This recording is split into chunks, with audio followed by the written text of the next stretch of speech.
और जेपी नड्डा से हमने सारी बातें कही है विस्तार से, मगर जो कुछ गुजरा है उन पर 6 महीने में वो सारी बातें भी कह कर आए हैं। सारी बातें वो कहकर आए हैं कि 5 सालों तक सड़क पर उनके साथ जो उनका मीडिया एडवाइजर या ओएसडी संघर्ष कर रहा हो उसकी पत्नी की पोस्टिंग भी ना करा पाए, तो फिर ये रोने वाली स्थिति जो है उसे गुजरते हुए वो इस सरकार के सचिन पायलट बनकर दिन गुजार रहे थे।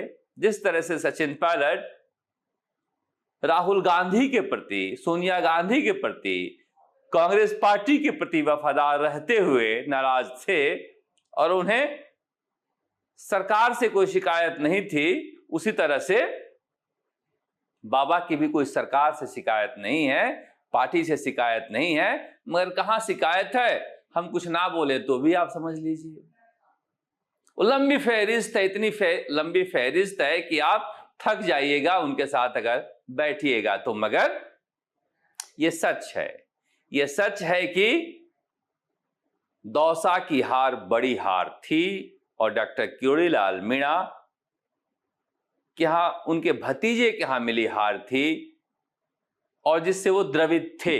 उनको लगा कि दौसा में या सवाई माधोपुर में जो लोग उनके पास आते हैं, उनके काम के लिए मैं लगा रहता हूं, उनके दुख दर्द में कोई नेता वहां जाकर उनके साथ बैठता है तो मैं हूं, और जब वोट देने का समय आता है तो मेरी कोई बात नहीं मानता है, तो फिर किस काम का मंत्री पद। पार्टी में भी वही स्थिति थी, संघर्ष किए थे, सरकार बनी थी और कोई बात नहीं मान रहा था तो पद किस काम का। मगर ये तो सारी कहानी पुरानी हो गई। नहीं, कहानी ये रही कि जेपी नड्डा आए और 2 टूक कहा कि इस्तीफा वापस लीजिए। ये जानते थे डॉक्टर किरोड़ीलाल मीणा कि मुझे इसीलिए बुलाया गया है, इसलिए वो पूरी तैयारी के साथ गए थे कि उन्हें कहना क्या है। उन्होंने अपनी मजबूरियां बताई और मजबूरियों के साथ जो मुख्य क्रिया होती है उसके साथ बहुत सारी सहायक क्रियाएं होती है। तो अपनी सारी सहायक क्रियाएं जो गुजरी है पिछले 6-7 महीनों में, वो सारी उन्होंने व्यथा या कथा सुनाई। और उसके बाद जेपी नड्डा ने कहा कि मैं बात करूंगा। वो किससे बात करेंगे? भजन लाल सरकार को कुछ कह पाने की स्थिति में जेपी नड्डा है या नहीं है पता नहीं, तो फिर कौन है? प्रधानमंत्री नरेंद्र मोदी।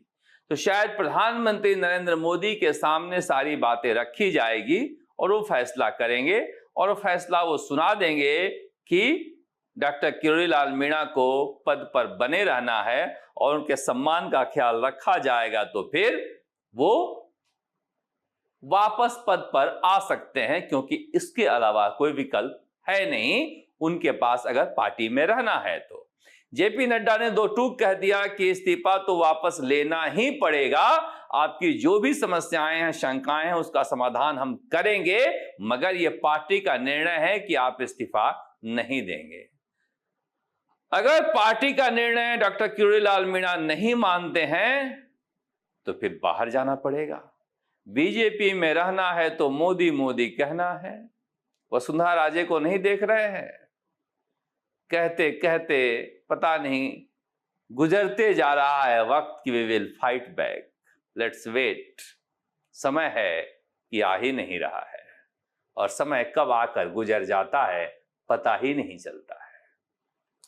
तो डॉक्टर किरोड़ीलाल मीणा के पास 2 विकल्प हैं, या तो वापस वो मंत्री पद पर आ जाएं और पार्टी ये ऐलान करे कि बाबा का पूरा सम्मान किया जाएगा, या फिर कोई ऐसे पद पर बैठाया जाए जो इस पद से भी ज्यादा महत्वपूर्ण है, या फिर ये बीजेपी से बाहर का रास्ता देख लें, क्योंकि बीजेपी में जनसंघ के संस्थापक बलराज मधोक भी घर बैठा दिए जाते हैं और लाल कृष्ण आडवाणी और मुरली मनोहर जोशी भी, और बाबा घर बैठने वाले हैं नहीं, इसलिए बाबा नया घर बना लेंगे। तो ये कहानी जो है यहां 10 दिन की मोहलत के बाद से कहीं और भी घूमेगी। ये 10 दिन ही नहीं रहेगा, क्योंकि 5 जून को इस्तीफा दिया था और 5 जुलाई के बाद बाबा द्रवित होकर ईमेल किए जब अखबार में पढ़ा कि मेरे मंत्रालयों का सवाल अन्य अन्य अमुक अमुक मंत्री देंगे, तो फिर ये 10 दिन 1 महीने भी हो सकते हैं, मगर ये बीजेपी की कथा जारी रहेगी। इस बीच कल भजन लाल शर्मा और प्रदेश अध्यक्ष सीपी जोशी के बीच लंबी मुलाकात हुई और बात इस पर भी हुई कि ये डैमेज कंट्रोल कैसे किया जाए, क्योंकि देखिए उपचुनाव भी हो रहे हैं और रियलिटी से ज्यादा सारा परसेप्शन का खेल होता है, और परसेप्शन ये बनता जा रहा है कि डॉक्टर किरोड़ीलाल मीणा अलग थलग कर दिए गए हैं। जब अलग थलग कर दिए गए हैं तो फिर उनके समर्थकों में या खास करके मीणा समुदाय में एक नाराजगी पहले से बनती आ रही है और कांग्रेस के परंपरागत वोटर रहे हैं। ऐसे में उपचुनाव को देखते हुए भजन लाल शर्मा और जोखिम नहीं ले सकते जब वसुंधरा समर्थक कह रहे हैं कि 5-0 दे दो, दिवाली के पहले ऐसा बम फोड़ेंगे कि उसकी गूंज दिल्ली तक सुनाई देगी। 5-0 मतलब समझ रहे हैं, 5 विधानसभा के उपचुनाव होने हैं, उसमें कांग्रेस से ज्यादा वसुंधरा समर्थक 5-0 की रणनीति बना रहे हैं। और इसलिए भजन लाल शर्मा के लिए डॉक्टर किरोड़ीलाल मीणा चुनौती नहीं है। इस बार अगर 5-0 हुआ तो आप समझिए कि बहुत मुश्किल हो जाएगी। इसीलिए इसको टैक्टफुली हैंडल करना चाहिए। देखिए भजन लाल शर्मा के पास 2 मॉडल है राज करने का। एक तो है कि अशोक गहलोत की तरह सबको खुश करके चलें, और दूसरा प्रधानमंत्री नरेंद्र मोदी की तरह है कि सबका इलाज करके चलें।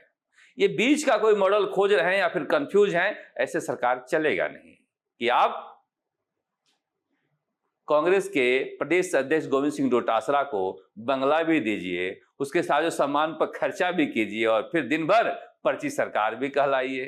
तो ये अशोक गहलोत और वसुंधरा राजे से सीख नहीं पा रहे हैं भजन लाल शर्मा, या फिर कंट्रोल नहीं कर पा रहे हैं, या फिर हो सकता है विकास के कामों में ज्यादा बिजी हो गए हो कि राजनीति पर ध्यान नहीं दे रहे हो। मगर अगर ये कंट्रोल नहीं किया गया डैमेज तो इसका नुकसान हो सकता है, और यहां से नुकसान डॉक्टर किरोड़ीलाल मीणा को भी होगा।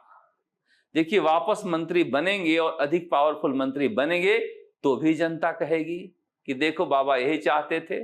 अगर नहीं बनेंगे तो पार्टी यही कहेगी बाबा यही चाहते थे, क्योंकि बाबा पर एक और आरोप लग रहा है कि वसुंधरा समर्थक जो पूर्व मंत्री हैं, चाहे हनुमानगढ़ श्री गंगानगर के इलाके के विधायक और पूर्व मंत्री हो या फिर हाड़ौती के हों, वो सारे संपर्क में हैं और उनके साथ बैठकर उनके भावुकता का पूरा फायदा उठा रहे हैं, उन्हें आग का गोला बना रहे हैं ताकि ये नाराज हो जाएं, इनमें नाराजगी भर जाए और ये वसुंधरा राजे के करीब आ जाएं। वही वसुंधरा राजे जिन्होंने बाबा की करियर करीब करीब बीजेपी में खत्म कर दिया था, और वापसी जैसे तैसे हुई। वापसी अच्छी हुई बुरी हुई एक अलग कहानी है, पर दोनों ही परिस्थितियां बीजेपी और डॉक्टर किरोड़ीलाल मीणा दोनों के लिए बहुत अच्छी नहीं है। सुखद हुई तो भी अच्छी नहीं है, दुखद हुई तो भी अच्छी नहीं। इसलिए उतावलापन कभी भी अच्छा नहीं होता है।